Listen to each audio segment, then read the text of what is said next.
Las 5 en Canarias. Última hora en la mañana. Fernando de Aro. COPE. Estar informado. Muy buenos días a quienes reciben el domingo desde primera hora.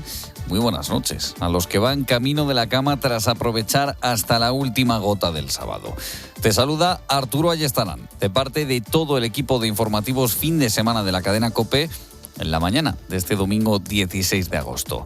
Un domingo que España recibe, para variar, con mucho calor. Estamos en agosto, pero en el que el norte y el este del país van a seguir teniendo presencia de lluvias, aunque eso sí, menor que durante la jornada de ayer. Estas precipitaciones fueron especialmente intensas en Castilla y León, donde se llegaron a ver riadas.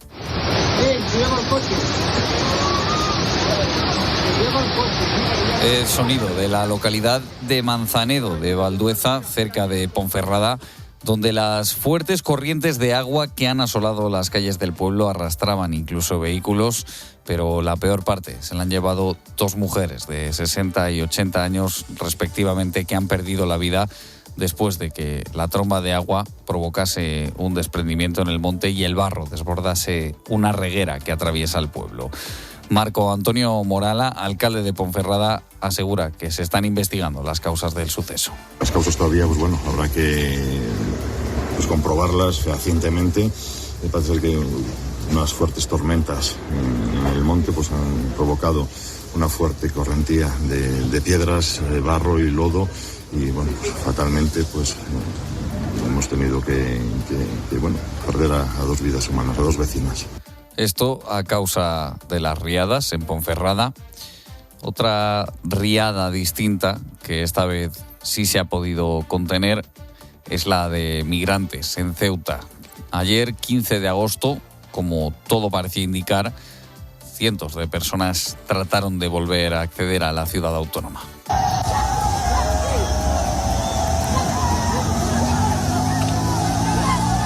Es el sonido de cientos de jóvenes bajando por las colinas cercanas al espigón de El Tarajal, el mismo lugar donde hace 2 semanas decenas de miles de migrantes consiguieron acceder a la ciudad autónoma. No ha sido así en esta ocasión, en la que los dos culpables principales de que esto sucediese, el gobierno español por un lado, el de Marruecos por otro, han cumplido con sus funciones en el control fronterizo. Principalmente el Ejecutivo magrebí, que el 30 de julio dejó pasar a al menos 70.000 personas, según las cifras oficiales, a territorio español.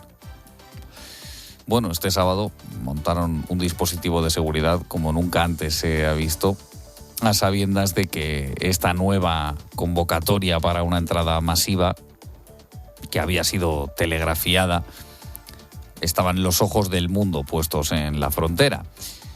Este era un momento perfecto para mostrar solidez, contundencia y eficacia en el control fronterizo. Una solidez que ha trascendido sin imágenes, sin mucha información. Todo porque desde el gobierno marroquí, en un alarde de transparencia, cooperación y otras muchas virtudes que uno puede esperar del socio incuestionable del que presume Moncloa, decidieron expulsar de la ciudad de Castillejos a los periodistas de la agencia EFE y de Televisión Española. Según han publicado desde estos medios de comunicación, un representante del Ministerio de Interior marroquí se les acercó, les pidió que se marcharan de Castillejos, que abandonasen los hoteles donde se alojaban, y cuando estos preguntaron que a qué respondía esta decisión, no se les dio ningún tipo de explicación, se limitó a decir que cumplían instrucciones. Muchos medios de comunicación internacionales aseguran que estos medios se encontraban además cubriendo en ese momento cargas de los antidisturbios marroquíes que pretendían dispersar a los migrantes que trataban de cruzar, haciendo uso de gases lacrimógenos y de porras. Estas formas, sumadas al evidente obstáculo a la libertad de prensa, que, como se ha dicho desde las altas esferas de los dos medios que fueron expulsados del lugar de la noticia, supone un tremendo atropello al derecho a la información veraz Y dice mucho de la manera de actuar de un régimen que ya ha sido criticado en multitud de ocasiones por organizaciones internacionales por el uso de violencia excesiva en las fronteras del sur del país, por la persecución a la disidencia dentro de este, por el sometimiento de la población saharaui y además, por supuesto, de la criminalización de la diversidad sexual y las constantes restricciones a los derechos de las mujeres. Esto, recordemos, nuestro gran aliado internacional, según el gobierno de Pedro Sánchez. Pero más allá de la actuación de Marruecos, que esta vez sí ha querido escenificar su capacidad de controlar la frontera, hay que hablar de cómo gestionamos desde España estas mismas. Y aunque en esta ocasión se había hecho un leve refuerzo, las asociaciones de los cuerpos y fuerzas de seguridad del Estado siguen denunciando que los medios en nuestra frontera no son suficientes y que es importante disponer de ellos. Es el caso de Diego Madrazo, portavoz de la Asociación Unificada de Guardia Civil. Hay que dotar de medios a las ciudades autónomas. Llevamos 12 años pidiendo de las asociaciones profesionales la ampliación de los espigones de Tarajal y Benzú. Una barrera flotante, más allá de aplicar el rechazo en frontera a quien entre y se le pueda controlar esa entrada, es decir, se le pueda detener en la orilla, no tiene otra función, no evita una entrada. Lo cierto es que este segundo round de avalancha migratoria que se esperaba en Ceuta ha acabado completamente diluido. Pero eso no borra del imaginario colectivo las imágenes que se vivieron en la frontera de la ciudad autónoma el pasado 30 de julio, ni tampoco la situación que desde hace días se vive allí. Lo siguen denunciando los vecinos ceutís cada vez que tienen oportunidad delante de ponerse de un micrófono. Es el caso de Rafael, aquí en COPE. Pues igual que ayer, igual que antes de ayer, igual que hace 15 días, pero ya con los ánimos por el suelo. Esto va a peor. Ayer tuve la oportunidad de transitar la zona del trampolín. Allí hay más de 5.000 personas en un estado deplorable de salud, de abandono, de suciedad, de enfermedades contagiosas. Hay 30 letrinas y 10 duchas para un contingente de 5.000 o 6.000 personas en las playas. El ciudadano ceutí es sin duda quien lo está viviendo en sus carnes, quien más está sufriendo con lo que se vive todo este mes de agosto allí en Ceuta, pero desde luego tiene un impacto potente en el electorado de toda España, en quien está haciendo mella lo que está ocurriendo este verano en la ciudad autónoma de Ceuta, aderezado además con las constantes imágenes de los montes de nuestro país ardiendo como guarnición de un plato completamente grotesco, cuya degustación hace pensar inevitablemente en que estamos a las puertas de un año electoral que va a ser muy convulso y que va a finalizar con la celebración de, como digo, elecciones generales.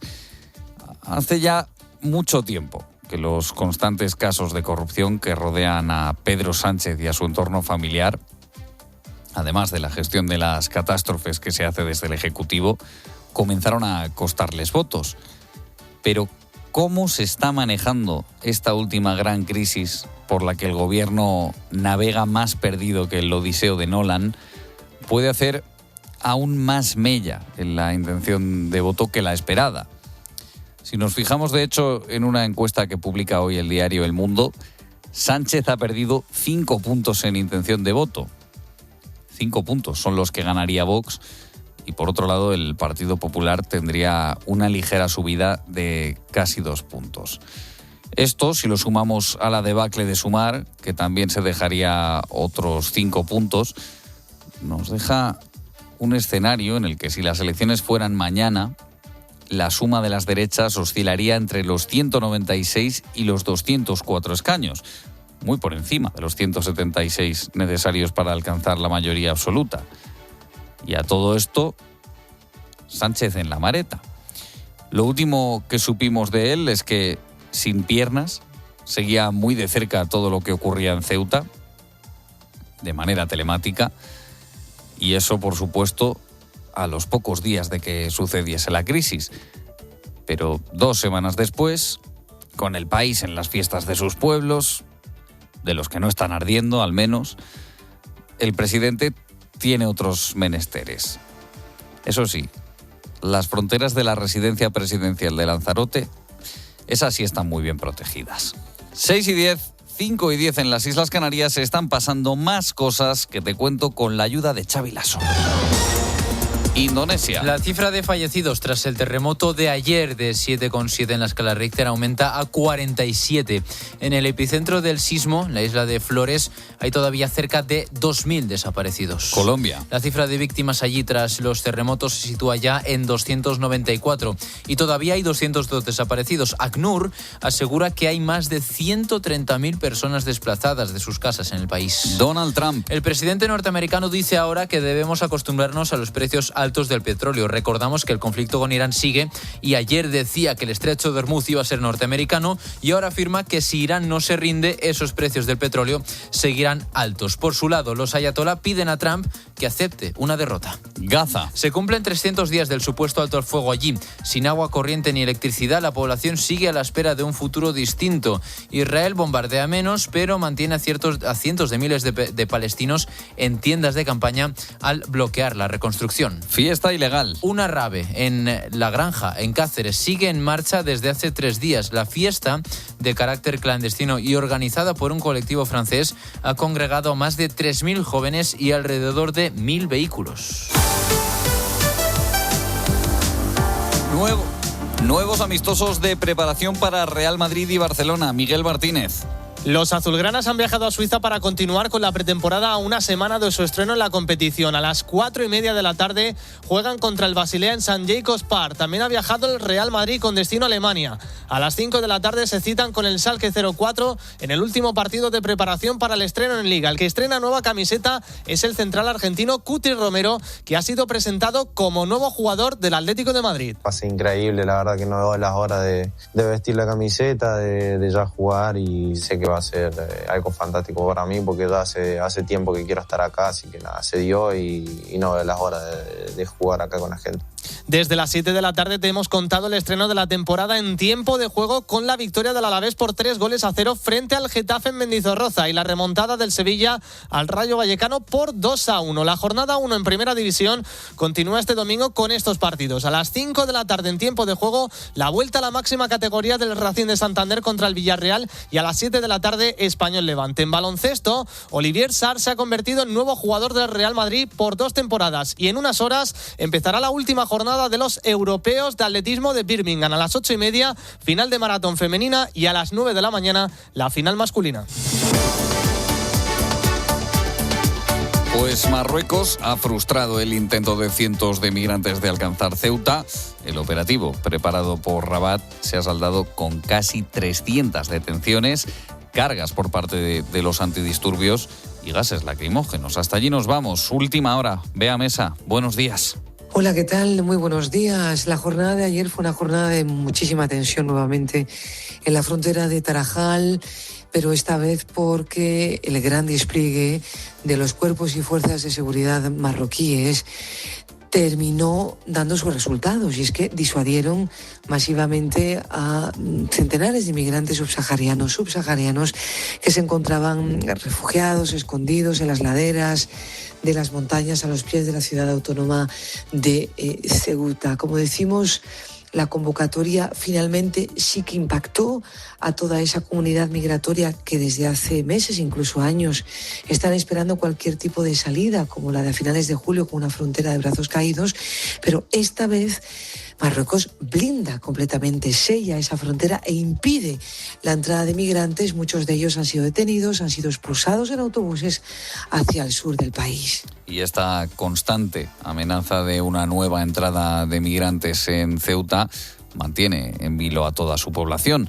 El temor de revivir lo sucedido el pasado 30 de julio mantiene a muchos sin salir de casa durante todo el día. El foco sigue puesto en el papel de Marruecos en todo el proceso. Rafael Martínez Peñalver, consejero del gobierno de Ceuta, ha señalado aquí en COPE que lo que no puede parecer ahora es que ellos son los que han solucionado el problema. Marruecos es capaz de provocar el incendio y luego presentarse como el bombero capaz de apagarlo, ¿no? Bueno, es su manera y su estrategia de actuar. Lo que nos sorprende es que nuestro gobierno pues parece que o no lo sabe o que no lo quiere saber, ¿no? El choque político a raíz de la crisis en la ciudad autónoma continúa y la presidenta de la Comunidad de Madrid, Isabel Díaz Ayuso, ha elevado el tono de la crítica contra Pedro Sánchez. Le acusa de traidor por haber retirado la mirada de Ceuta en un momento en el que la alarma ante posibles atentados yihadistas está cerca de su máximo. Sobre Ceuta, decir que España mantiene desde hace 11 años el nivel 4 sobre 5 de alerta terrorista yihadista y el Gobierno ha dejado que seamos invadidos por muchos terroristas que no quiere identificar. Por tanto, Sánchez no solo es un irresponsable, sino también es un traidor. Y en este domingo 16 de agosto también estamos pendientes de los incendios. Buenas noticias del fuego que afecta a la localidad de Niebla, en Huelva. Tras 9 días avanzando sin control, se ha logrado por primera vez contener el fuego y evitar que avance. Hay cierto optimismo entre las autoridades, ya que presenta esta evolución muy favorable, lo que ha permitido que 154 vecinos regresen a sus casas. Laura Cascajosa. Un total de 154 personas de Marigenta, Zalamea, la localidad sevillana del Madroño y otras aldeas cercanas han podido volver esta noche a sus casas. Por el momento solo quedan desalojados los vecinos de Berrocal, El Álamo en Sevilla y algunas fincas del frente este después de una jornada marcada por la tendencia favorable en la evolución del fuego. A pesar del viento potente a última hora de la tarde, las reproducciones de las llamas no han sido relevantes. Además, la noche ha sido tranquila, por lo que se ha podido seguir confinando ese fuego, ese incendio que sigue sin expandirse. Todavía siguen trabajando sobre el terreno más de 1.100 efectivos, 23 medios aéreos que esperan pronto poder alcanzar la última etapa de este ya considerado peligrosísimo incendio que ha recorrido cerca de 40.000 hectáreas. Donde el fuego sigue descontrolado es en el incendio de las Peñas de Riglos, en Huesca. El operativo ha logrado frenar el avance del fuego hacia los núcleos urbanos y hacia los 2 monasterios de San Juan de la Peña. Sin embargo, ahora preocupa que su avance hacia la zona de la Peña de Oroel, a la Peña Oroel, donde las autoridades han enviado un mensaje de esa alerta a las personas que se encuentran en la zona. De momento son más de 16.000 las hectáreas calcinadas. Enrique Pérez, buenos días. ¿Qué tal? Muy buenos días. El fuego efectivamente sigue sin estar controlado. Este sábado se ha sumado una nueva localidad a la lista de municipios desalojados, Bernués. Son 25 las personas que han sido evacuadas y trasladadas a Jaca. Con este municipio ya son 19 las localidades y más de 1.000 personas las que han tenido que abandonar sus casas. Preocupa ahora la zona de la Peña Oroel. En algunas zonas donde la virulencia del fuego se ha reducido, se han organizado convoyes para que los vecinos evacuados puedan volver para dar de comer a sus animales o recoger los enseres personales. El Gobierno de Aragón envió ayer un mensaje S-Alert a los habitantes de esta zona pidiendo que permanezcan en entornos urbanos y que no salgan al monte. El Ejecutivo ha pedido también refuerzos a Francia para que envíe medios aéreos y terrestres y también ha solicitado al Gobierno central un aumento de los efectivos de la UME y varios bulldozer del Ejército de Tierra. Las condiciones meteorológicas han complicado mucho las labores de extinción. En las últimas horas todo parecía apuntar que la bajada de las temperaturas y la lluvia podría suponer un alivio, pero finalmente no ha sido así. 2 mujeres han muerto y 2 bebés han resultado heridos en una riada en la localidad leonesa de Manzanedo de Valdueza.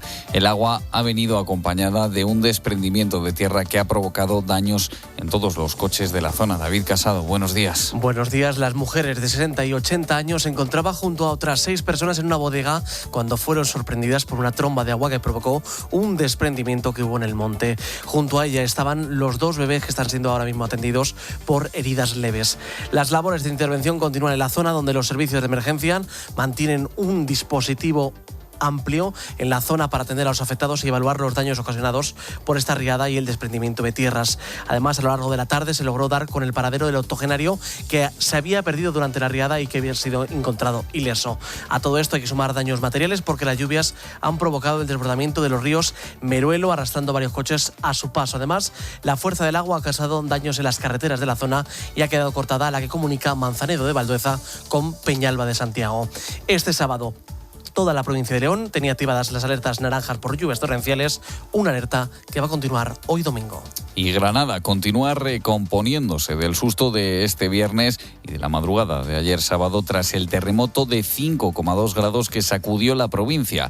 El temblor se ha sentido en más de 200 municipios de 5 comunidades autónomas distintas. Afortunadamente no ha habido heridos y solo se han registrado algunos daños en edificios y en hasta 5 iglesias de la ciudad. Fran Viñuela.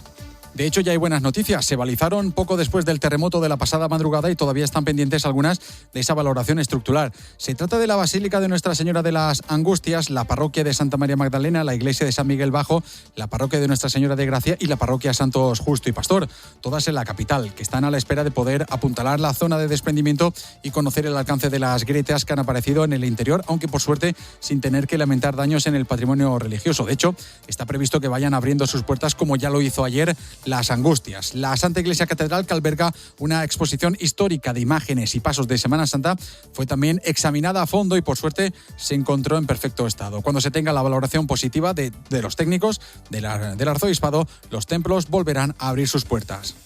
Y en plena operación salida, en el que se esperan más de 5,6 millones de desplazamientos, el precio de los carburantes sigue subiendo.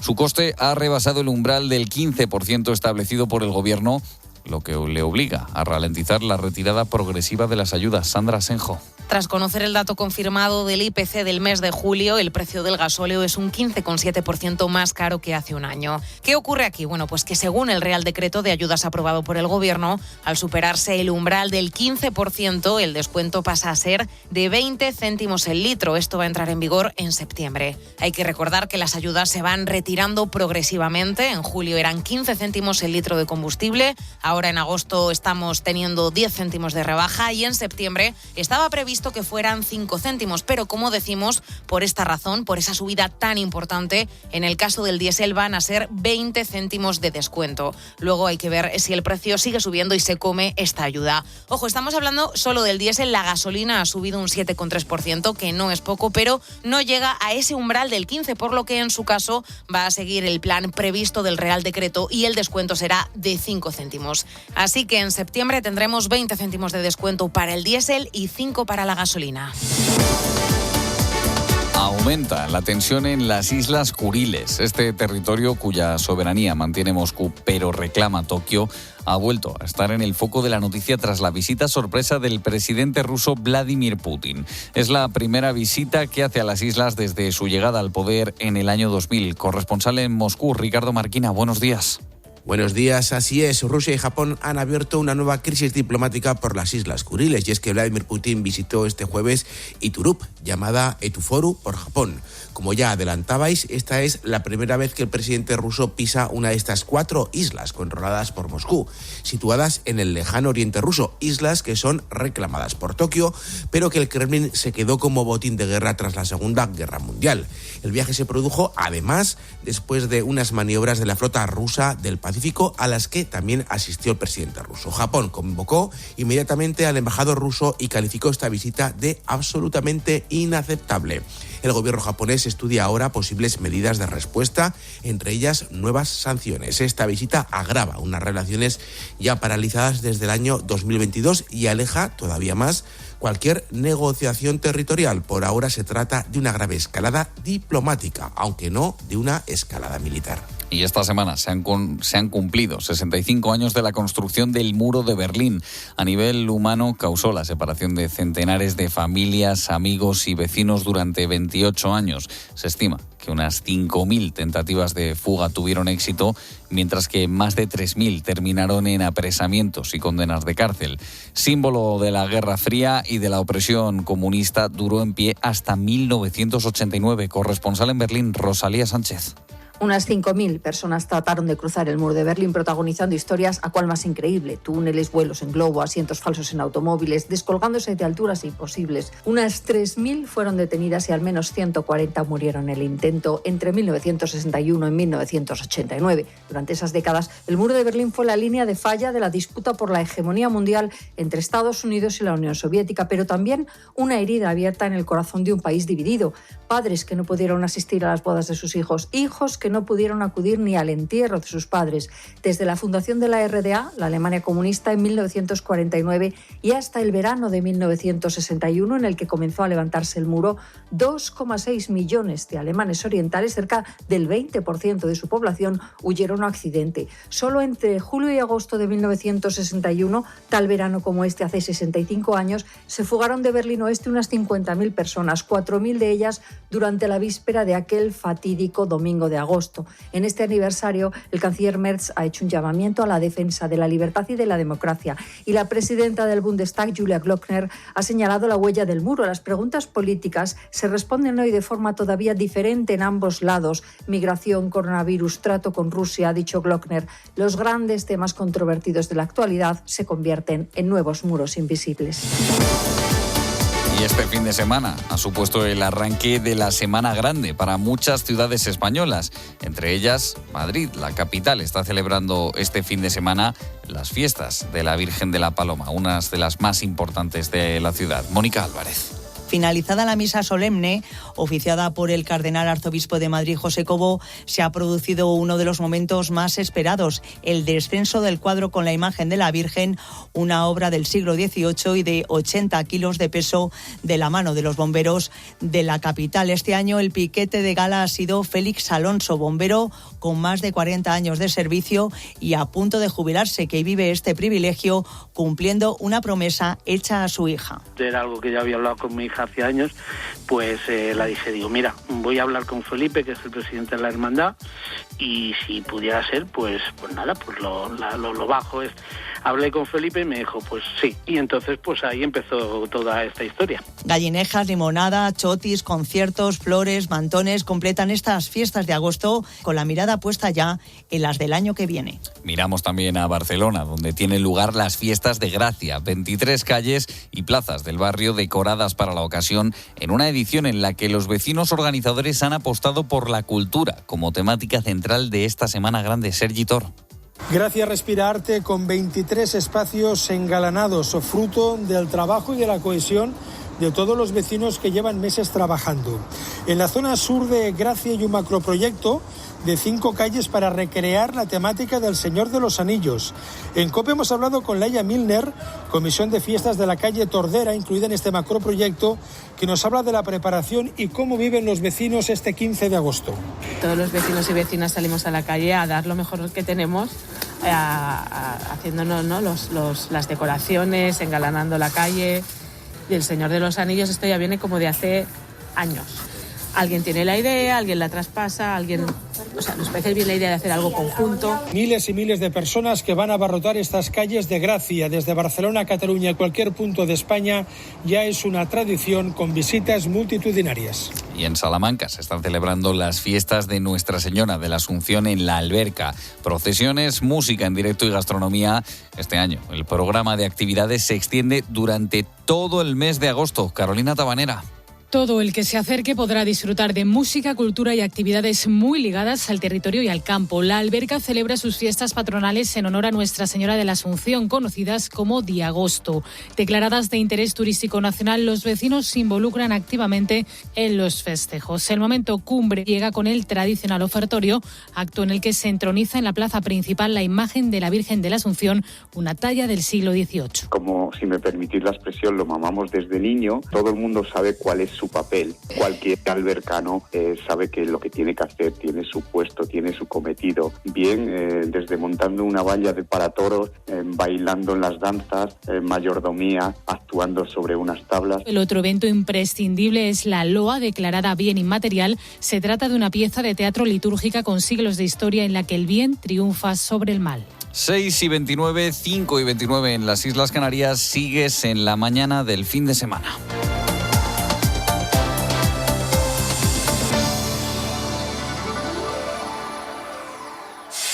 La mañana. Fernando de Aro. COPE. Estar informado. ¿Lo echabas de menos? ¡Balón que queda muerto dentro del área! ¡Cuidado que hay peligro! ¡La pone! ¡Ha pitado penalti, niño! ¡Cae al suelo! ¡Falta! No te has dormido, ¿no? Sí, lo echabas de menos. Y nosotros también. ¡Vuelve la Liga! ¡Vamos!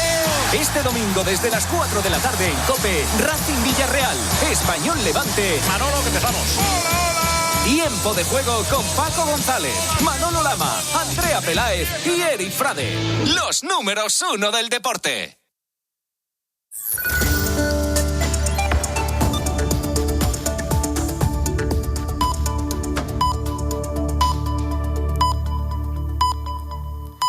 Seis y media, 5:30 en Canarias. La mañana. Fernando de Aro. COPE. Estar informado. Muy buenos días a los que se incorporan a esta hora a la mañana del fin de semana. Desde las 6 te venimos contando toda la actualidad. Te saluda Arturo Ayestarán en nombre de todo el equipo de informativos fin de semana de la cadena COPE, en un domingo en el que la noticia sigue estando en Ceuta. Todo el mes de agosto lleva estando en Ceuta.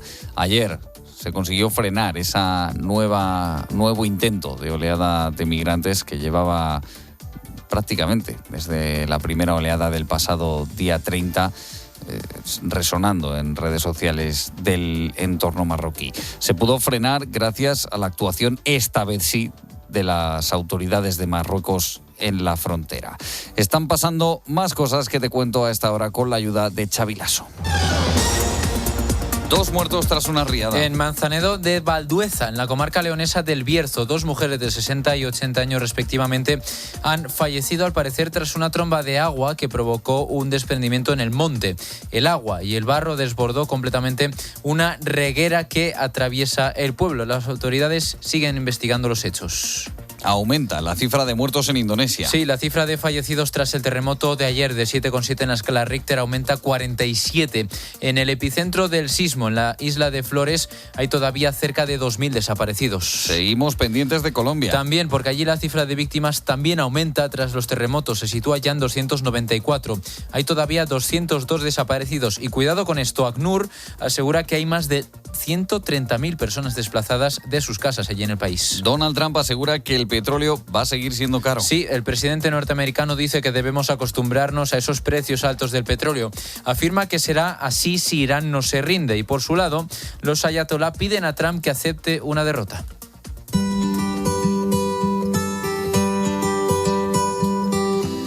Hay semanas que parece que lo tienen todo.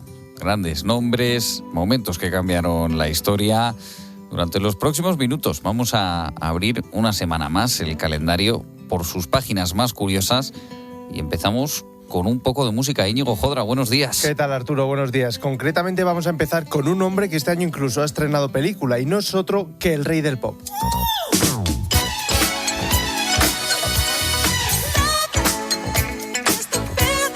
No sé, Íñigo, la gente que se esté despertando ahora lo va a hacer con una energía tremenda. A mí me da ganas de levantarme a bailar aquí.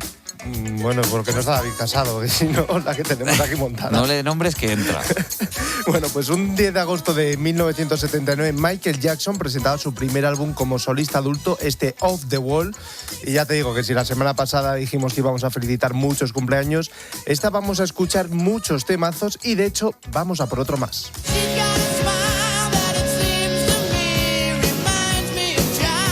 Esta no es tanto del rollo de David, yo creo. Pero son todas buenas, ¿eh? Sí. También un 10 de agosto, pero de 1987, Guns N' Roses presentaba su disco de debut, Appetite for Destruction, el álbum que convirtió a una banda prácticamente desconocida en uno de los grandes nombres del rock mundial. Ahí estaban Welcome to the Jungle, Paradise City y sobre todo Sweet Child O' Mine.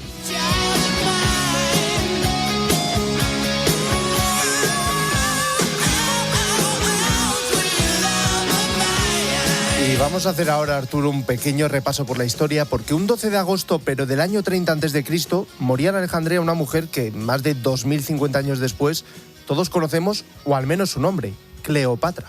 Es mi tumba. Cuando muera, será sellada. Aquí yaceré, pero no estaré encerrada.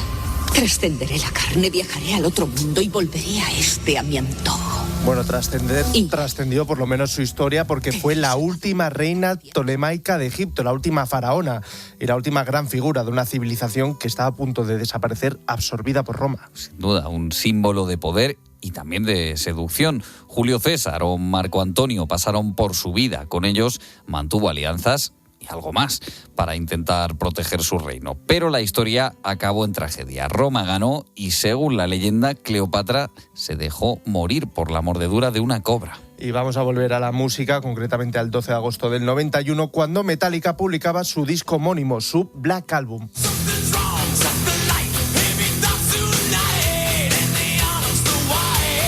Empiezo a ver un patrón, Íñigo. Cada canción que me pones es más rockera, más dura que de menos a la más. anterior.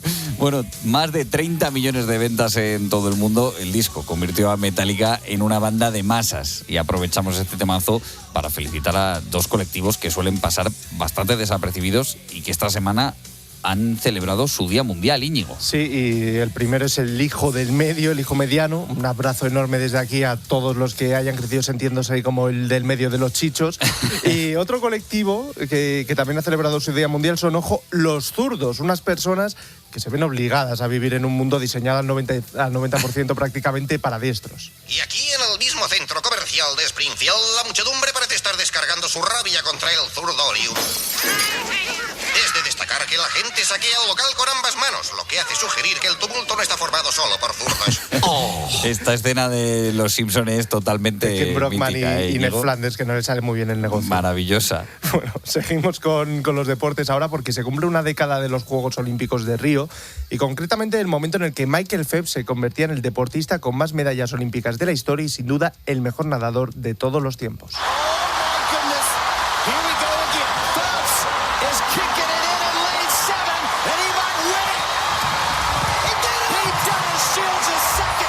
Absoluta barbaridad lo que hizo el nadador en estos Juegos Olímpicos, pero volvemos a la música, Íñigo, en esta ocasión para contar una efeméride que no querríamos haber tenido que contar nunca, porque este viernes se han cumplido 10 años del accidente del grupo Super Submarina.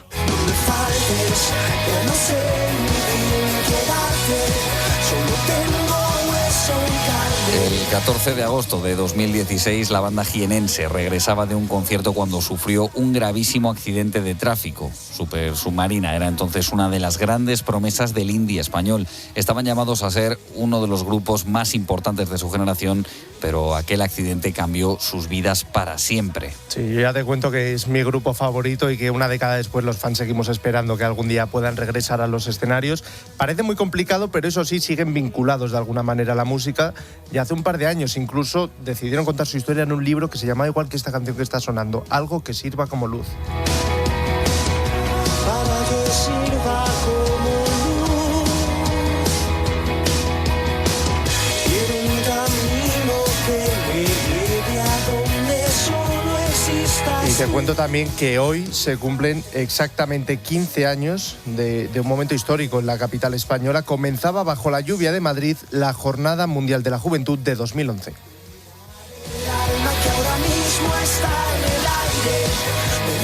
Gracias por esa alegría y resistencia. Vuestra fuerza es mayor que la lluvia. Gracias. Más de 1 millón de jóvenes asistieron a este encuentro con Benedicto XVI, una enorme movilización internacional que convirtió Madrid durante aquella semana de agosto en el centro mundial de la Iglesia Católica. Yo estuve en aquella JMJ, Íñigo, y la verdad es que el ambiente fue espectacular aquí en Yo no Madrid. estuve, pero estuvo mi hermana. Y nos vamos a despedir, Arturo, no puede ser de otra manera, con un poquito de música. Va a sonar El Rey del Rock.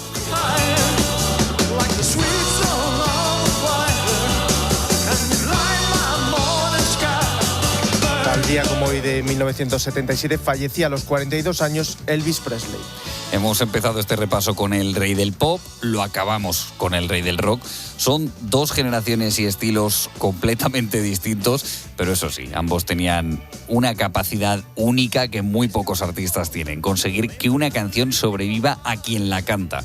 Porque al final los escenarios se apagan, los discos dejan de girar, pero algunas canciones sin duda se quedan y por unos minutos nos devuelven exactamente al lugar donde las escuchamos por primera vez. Muchas gracias, Íñigo. A ti.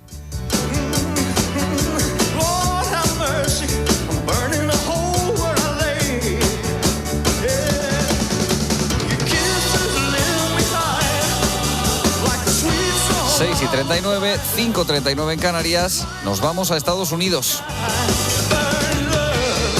La mañana. Fernando de Aro. COPE. Estar informado.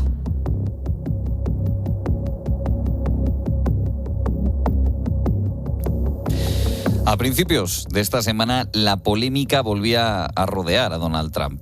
Algunos medios estadounidenses publicaban una operación secreta de seguridad que tuvo lugar el pasado 8 de julio en Turquía durante la cumbre de la OTAN y que convirtió al propio avión presidencial en un posible señuelo ante una amenaza de Irán.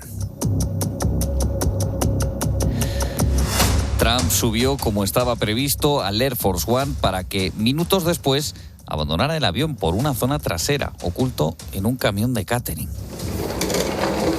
Todo para ser trasladado hasta otra aeronave. Los servicios de seguridad habían recibido información sobre una posible amenaza iraní, por lo que, y aquí llega lo más llamativo, Trump se marchó, pero el Air Force One siguió adelante. Siguió adelante repleto de periodistas y de personal de la Casa Blanca. Ellos no sabían que el presidente norteamericano ya no estaba allí y, según estas informaciones, tampoco, que podían estar siendo utilizados como señuelo. El propio Trump ha defendido la operación. Dice que él se limitó a seguir las instrucciones de quienes se encargan de su seguridad. Depende del servicio secreto. Yo solo digo lo que quieren que haga. Querían que fuera en un vuelo diferente con las mismas medidas de seguridad. Así que hago lo que me dicen. Bueno, esta operación que parece de película, para conocer de primera mano lo que sucedió, las reacciones y las repercusiones de este hecho, nos vamos a ir a esta hora en la mañana del fin de semana de COPE hasta Washington. Corresponsal David Alandete, buenos días. ¿Qué tal? ¿Cómo estás? Buenos días. Bueno, ¿qué pasó exactamente en Ankara? Bueno, realmente fue una operación de engaño doble, ¿no? Porque, a ver, el presidente voló allí con el Air Force One nuevo, el que le ha regalado Qatar, y de repente, como totalmente de forma inesperada, el presidente dijo, bueno, voy a volar, y esta es información que dio él, voy a volar de vuelta en el Air Force One antiguo por los viejos tiempos, y así envío el nuevo a que lo vean los soldados en una base en Reino Unido. Pero claro, esto no tiene ningún sentido. ¿Por qué van a querer los soldados? Yo recuerdo escuchar esto al presidente y decir, ¿por qué querrán los soldados ver un Air Force One? ¿No? Sí, porque es un avión muy bonito, pero enviarlo y todo el gasto que esto tiene de volar en el Air Force One antiguo. Después el New York Times publicó información exclusiva que apuntaba con fuentes suyas que en realidad un plan de ataque de Irán en contra del presidente había hecho que se cambiara de avión. ¿Y por qué cambiar de avión? Pues al parecer porque el nuevo Air Force One, que es un avión de Boeing, ¿no? Una empresa americana, no tenía todavía, y no sabemos si los va a tener, los sistemas antimisiles y de ataque que corresponden cuando viaja el presidente. Pero el antiguo sí los tiene. Así que Trump, que estaba en un país fronterizo con Irán, como es Turquía, tuvo que cambiar de aviones. Bien, y ahí quedó la cosa. Entre tanto, y hasta esta semana, el Departamento de Justicia y la Fiscalía presentaron demandas contra los periodistas que revelaron la información, por decir que habían puesto en peligro la seguridad del presidente. Fíjate, ¿no? Luego esas demandas se retiraron pues porque libertad de expresión, libertad de información son sagradas aquí en Estados Unidos. Pero es que esta semana el Washington Post añade, con fuentes propias también, que finalmente lo que sucedió es que Trump subió en el Air Force One antiguo en Ankara, pero bajó con un carrito de catering sin que lo viera nadie. La prensa, el secretario de Estado Marco Rubio y otros funcionarios estaban en el Air Force One, y él se fue con un grupo muy reducido de asesores a escondidas en otro avión que no tenía ningún tipo de distintivo, en el que viajaba el secretario de la guerra, Pete Hegseth. Entonces, claro, no se ha sabido hasta que se ha revelado por la prensa. Esto es algo que normalmente la Casa Blanca tendría que explicar, dar explicaciones de dónde venía esa amenaza, por qué se decidió que el presidente sí fuera, pero Marco Rubio no, etcétera, etcétera. Y lo último es que, según parece ser, todo proviene de una alerta que lanzó Israel. Israel alertó a la Casa Blanca de que había un plan de Irán para atentar contra el avión del presidente Trump, pero la CIA no lo consideró del todo fiable y aún así el Servicio Secreto y la Casa Blanca hicieron ese cambio. Y esto es lo que contabas, una de las grandes polémicas que ha surgido. Claro, en este avión se quedaron periodistas y algunos miembros de la Casa Blanca, pero se convirtió casi en un señuelo. Este riesgo que han asumido, ¿cómo ha sentado allí en Estados Unidos? Pues mira, yo he estado hablando con al menos 2 de los periodistas, porque, a ver, con el presidente en ese tipo de vuelos va un grupo muy reducido de periodistas. Son siempre americanos y son uno de televisión, uno de prensa, tal. Yo he hablado con 2. Por cuestiones de sus medios y demás, ellos no pueden hacer declaraciones abiertamente, pero los 2 me dicen que como no tenían noción de que había ninguna amenaza, y además vuelas en el Air Force One, que tiene el sistema de detección de misiles, y va el secretario de Estado y va el personal de la Casa Blanca, no pasaron ningún tipo de miedo, ¿no? O sea, van protegidos con la tecnología más avanzada. Ahora, sí que les parece extraño que esto después no se explicara. Es decir, la prensa está acostumbrada a estar expuesta a este tipo de riesgos, sobre todo cuando vas a zonas como Oriente Próximo, en las que hay pues todo tipo de tensiones, y además viajando con Trump. Los que cubrimos a Trump sabemos que esto de los atentados es una realidad. Yo estuve cuando la cena de corresponsales. Se puso a disparar en la cena de corresponsales, hemos visto a Trump evacuado en algunas ocasiones de sitios, y el propio Trump te lo dice, son gajes del oficio, ¿no? Lo que está intentando, sobre todo los demócratas y los más críticos con el presidente, es primero utilizar esto como pues para ridiculizar a Trump.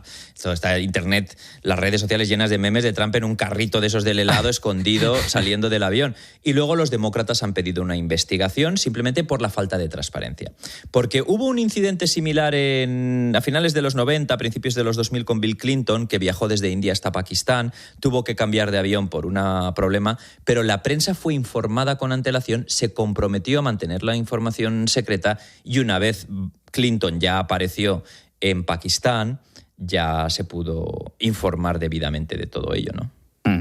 ¿Hasta qué punto puede el servicio secreto tomar una decisión así sin informar a los que están dentro del avión? Al menos, ¿hasta qué punto según la ley americana?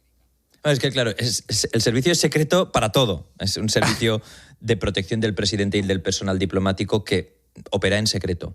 Y que parece que sea simplemente los que acompañan al presidente. No, es una fuerza policial que maneja drones, tiene un complejo alrededor de la Casa Blanca montado que parece una fortaleza, y puede tomar cualquier decisión en beneficio de la vida del presidente. Y ahí sí que es cierto que su prioridad es proteger al presidente. Y proteger al presidente requiere todo este tipo de artimañas y de maniobras de distracción. Y pueden pedirlo, pueden solicitarlo, y es finalmente el presidente el que toma la decisión. Trump, de forma algo llamativa, dijo el miércoles que bueno, yo hago lo que el servicio secreto me dice, si me dice que... Mentira, Trump no hace lo que el servicio secreto le dice. Trump hace lo que él quiere, aconsejado por el servicio secreto, ¿no? En pocas ocasiones le ha impedido algo el servicio secreto. La única que yo recuerde, Arturo, fue el día aquel del asalto al Capitolio, el 6 de enero de 2021, él quería ir al Capitolio a estar allí con aquellos que al final acabaron saqueándolo, y el servicio secreto es el único día que se lo impidió, y él se enfadó muchísimo de que no le permitieran ir. Pero yo estoy seguro de que si Trump se hubiera opuesto a un plan que venía además de inteligencia dudosa por parte de Israel, yo creo que tiene sentido. Además es importante porque Israel lleva tiempo insistiendo en que Trump debe acabar el trabajo con Irán, ¿no? De que no debe renunciar a los bombardeos. Y a Israel le ha venido muy bien en esta campaña que tiene contra Irán desde hace tantísimo tiempo, por su propia supervivencia, porque Irán, según considera Israel, es una amenaza existencial y tiene misiles que podrían atacar hasta Tel Aviv y Jerusalén. Pero claro, le ha venido muy bien a Benjamín Netanyahu el hecho de que Trump se haya sentido constantemente amenazado por Irán. Y eso llevó al ataque nuclear del año pasado y ha llevado al ataque de este año. ¿Qué pasa? Si Trump se ve todavía más amenazado por Irán, va a tener más determinación de mantener los bombardeos y forzar otro cambio en la cúpula, ¿no? Que es precisamente lo que Netanyahu quiere. Por eso hoy, a día de hoy, la Casa Blanca empieza a dudar de toda la información que le llega de Israel, ¿no? Y por eso se ve también algún motivo ulterior en la prensa, se ha publicado esta semana, sobre por qué Israel estaría tan interesado en que esa inteligencia llegara a la Casa Blanca para tomar esa decisión. Hablabas tú, David, de la cena de corresponsales en la que estuviste. Todos tenemos un poco en la memoria también ese incidente en el mitin de Pensilvania antes de ganar las elecciones. Ahora esto ¿Podemos hablar de que Trump es quizá el presidente norteamericano más amenazado de los últimos años? Hombre, hay que tener en cuenta que a Reagan le dispararon, no lo mataron, pero lo dejaron grave. A Kennedy lo mataron de un tiro en la cabeza, a Abraham Lincoln igual. O sea, la violencia política en Estados Unidos viene de lejos y ha habido muchas amenazas contra muchos presidentes. La violencia política aquí es una realidad y el presidente de Estados Unidos tradicionalmente es una de las personas más amenazadas del mundo. Sí que es verdad que en la historia reciente Donald Trump es de los más amenazados por varios motivos, ¿no? El primero, y según su equipo denuncia, la falta de legitimidad que se le ha querido atribuir desde el principio. Es decir, tú tienes a un presidente que los demócratas y todos sus críticos empiezan a decir que es que le ha elegido Rusia, que está ahí elegido por Rusia, que es ilegítimo, que es un criminal, que es un delincuente, que es un violador, etcétera, etcétera. Eso genera un caldo de cultivo, le llaman fascista, radical, que incita a la violencia política. Y esto, pues, todos esos dementes como el de Butler en Pensilvania, los que se han acercado a él, como el de la cena de corresponsales. Y luego también está la parte de toda una campaña por parte, sobre todo, de Irán para matarle, que la tiene desde 2020. Y, de hecho, ha habido detenidos aquí en Estados Unidos por intentar participar en complots en contra del presidente, ¿no? Irán quiere matar a Trump desde que Trump ordenó la muerte del general Qasem Soleimani en enero de 2020 en Bagdad. Soleimani era uno de los principales generales en Irán y, bueno, ya ahora después de haber matado al ayatolá Ali Khamenei y a toda la cúpula, esas 40 integrantes del régimen iraní, está más amenazado que nunca. Sí, yo creo que en la historia reciente no ha habido otro caso similar. Pues veremos en qué acaba convergiendo todo esto, porque parece que tenemos incidentes así contra el presidente norteamericano casi cada 2 meses, podríamos decir. David Alandete, corresponsal de COPE en Washington, muchísimas gracias por madrugar con nosotros en la mañana del fin de semana. Gracias a ti, hasta luego. La mañana. Fernando de Aro. COPE, estar informado. Tarde de playa en la mejor compañía. ¡Esto es vida! Verano 70. ¡Harto estoy del veraneo! Y el abominable hombre de la Costa del Sol. Es que yo no sé nadar. Siempre me ha dado mucho respeto el agua. Yo soy hombre de orilla. El domingo a las 3 menos cuarto de la tarde. Veranear. Viva el cine español en 13. Me preocupa la salud de mi familia. Aunque lo que de verdad me preocupa es que mis vecinos de al lado estén más sanos que nosotros. Es que verles tan sonrosaditos me pone mala. Por eso tengo mi seguro de salud con Becerro y Acebes. Porque además de cuidar de los míos, se aseguran de que ellos estén cada día peor. No sé muy bien cómo lo hacen, pero mira, ahí se les oye toser. La publicidad no necesita llegar a esto para ser eficaz. Basta con que salga en la radio, porque la publicidad en radio se valora como más creíble y cercana. Por eso es más eficaz para tu marca. Hazte inolvidable. Anúnciate en radio. La mañana. Fernando de Aro. COPE, estar informado. Este miércoles 19 de agosto se van a cumplir 90 años del fusilamiento, de la muerte de Federico García Lorca, uno de los grandes poetas, dramaturgos y directores teatrales de nuestro país y del siglo XX en el mundo entero. Formó parte de la generación del 27 y además es un emblema de Granada. Vamos a hablar en la mañana del fin de semana con Víctor Fernández, que es periodista experto en la vida de Federico García Lorca. Víctor, ¿qué tal? Buenos días. Hola, buenos días, ¿qué tal? ¿Cómo podemos resumir, cómo podemos dimensionar lo grande, lo importante que ha sido Federico García Lorca? Pues mira, yo creo que la grandiosidad de su obra se mide, entre otras cosas, en que 90 años después de su muerte estamos tú y yo hablando de él. Hay muchos autores españoles que han quedado por el camino y que no se leen, no se editan. Y Lorca es un autor que continuamente busca lectores, busca público. Estamos hablando además del escritor español más traducido internacionalmente con permiso de Cervantes, ¿no? Yo diría que es un caso extraordinario, un caso único en nuestra literatura. ¿Y por qué tiene tantísima importancia? ¿Por qué sigue enganchando a la gente a día de hoy? ¿Por qué 90 años después de su muerte, qué tiene su obra para enganchar? Pues mira, yo creo que él toca temas que son universales, que son temas fáciles, que son temas que podemos entender todos. Habla de la muerte, del amor, de la naturaleza, pero lo hace con unos materiales que es nuestro idioma, pero fáciles de entender, quiero decir, para el lector español. Pero lo que decía antes de la dimensión internacional, un chino lo entiende, un neozelandés lo entiende. Tiene esa dimensión de tratar estos temas de una manera que nos toca, nos impacta ahora, como hace 100 años cuando publicó, por ejemplo, El romancero gitano. Es un autor, a mí me ha parecido, la obra poética de Lorca me recuerda mucho a las sinfonías o a la música de Mozart, que aparentemente es sencilla, pero si tocas una nota te cargas toda la partitura. Pues Lorca aparentemente es un autor que puede parecer fácil, pero si tocas una palabra, solo una palabra, se viene abajo todo.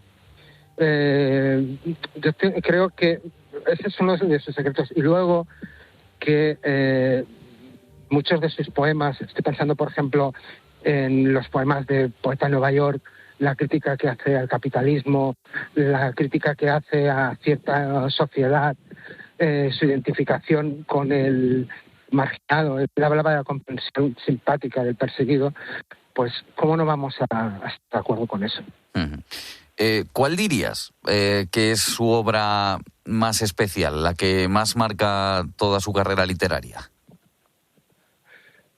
Es difícil decir eso, ¿eh? Es muy difícil contestar esa pregunta. Tendríamos que hablar primero de teatro, tendríamos que hablar también de poesía. A ver, piensa además una cosa, que muchas de las obras de Lorca quedaron inéditas tras su asesinato. Quiero decir, él no había publicado Poeta en Nueva York ni había estrenado La casa de Bernarda Alba. Si tu pregunta se refiere a en vida de Lorca, evidentemente el romancero gitano marca un antes y un después. Cuando llegamos a julio del 36, del romancero gitano se han hecho 7 ediciones, que es todo un récord para un libro de poesía en esa época. Y bueno, y ahora también lo sería también, ¿no? Sí. Es un libro muy leído y es un libro que incluso hay gente que se sabe los poemas de memoria antes de que esté publicado. Eso te da una dimensión de la fuerza que tenía Lorca, ¿no? Y luego yo creo, desde el punto de vista teatral, pues evidentemente Bodas de Sangre y Yerma marcan un antes y un después en su carrera. Son las 2 obras con las que tiene ya un éxito importante de público y de crítica. Ahora, si la pregunta me lo haces con la perspectiva de ahora, de 90 años de su muerte, pues yo hablaría de Poeta en Nueva York y La casa de Bernarda Alba como ya las cimas más elevadas de su creación literaria. Bueno, Víctor, estamos en verano, es un momento que la gente aprovecha mucho para recuperar la costumbre de leer y quizá pues, alguno de los oyentes que nos esté escuchando le pica la curiosidad. Si tuvieses que recomendar a alguien que leyese algo de Lorca, solo uno, ¿con cuál te quedarías para recomendarlo? Ostras, es difícil, ¿eh? Es como ir al Prado y decir, quédate un cuadro. Es muy complicado. A ver, yo creo que, por ejemplo, claro, el teatro es muy difícil leerlo, porque el teatro es para verlo en escena, pero tal vez yo recomendaría La casa de Bernarda Alba. Y luego en poesía, ¿por qué no darle una oportunidad al romancero gitano? O al diván del Tamarit, o los sonetos del amor oscuro. Es que uno puede quedar impactado con la lectura de los sonetos.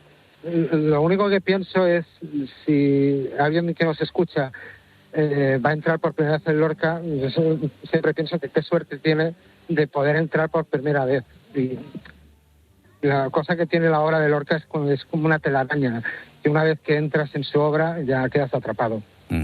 Pues seguro que muchos de los que nos estén escuchando van a quedar atrapados por la obra de Federico García Lorca. Se cumple este miércoles 90 años de su muerte y hemos tenido el placer de entrar un poquito en el perfil de uno de nuestros grandes autores. Víctor Fernández, periodista experto en la vida de Federico García Lorca. Muchísimas gracias por madrugar con nosotros en la mañana del fin de semana. A vosotros, faltaba más.